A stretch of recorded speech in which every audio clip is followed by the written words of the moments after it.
Bonjour, aujourd'hui petite présentation du flip cover de Samsung.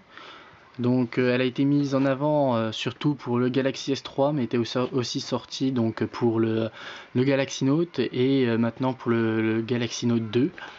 Donc concrètement je vais vous faire une présentation sur le Galaxy Note 2, mais sachez que c'est exactement la même chose pour le Note premier du nom et le Galaxy S3. Donc bon bah voilà. Donc comme vous pouvez le voir, ça se compose donc d'une coque arrière qui remplace la coque d'origine et donc du rabat qui va sur l'écran devant.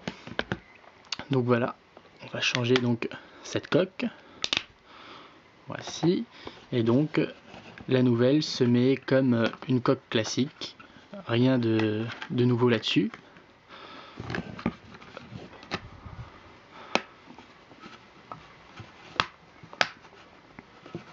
Donc comme vous pouvez le voir, ça prend exactement l'emplacement de la coque. Du coup le mobile prend très peu d'épaisseur, à part donc le rabat, comme vous pouvez le voir. Il y a le rabat et la coque me semble légèrement plus épaisse, surtout sur le côté où il y a le rabat, mais c'est vraiment pas énorme. Du coup, pour ce qui est de la protection en elle-même, la coque arrière, vu que c'est la protection en elle-même, c'est exactement la même chose que la coque d'origine.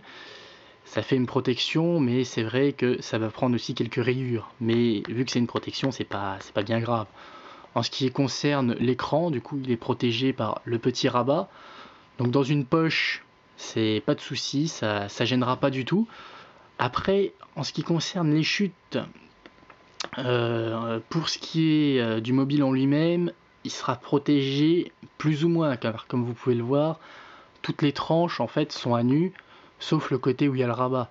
Du coup, si vous êtes plutôt maladroit, cette protection n'est peut-être pas fait pour vous, car le mobile est protégé, mais pas au maximum comme les coques complètes qui vont protéger même le contour.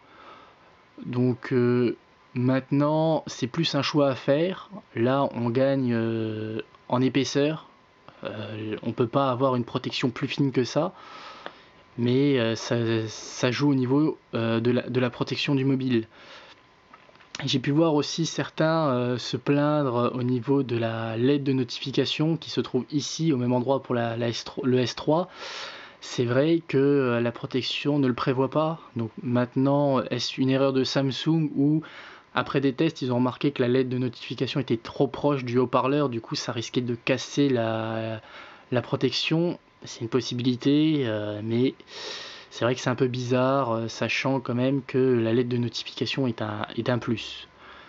Donc concrètement, verdict de cette protection, c'est vraiment pas mal. Au moins le mobile, surtout l'écran, ne risque rien dans la poche.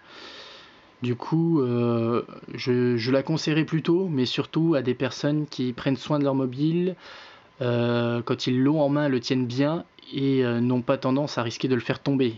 Pour cela, je conseillerais plutôt une protection un peu plus importante, comme on en trouve régulièrement.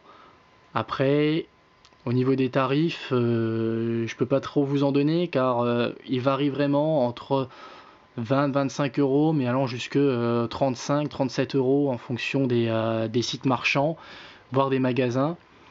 Donc à vous de voir ce qui vous intéresse le plus.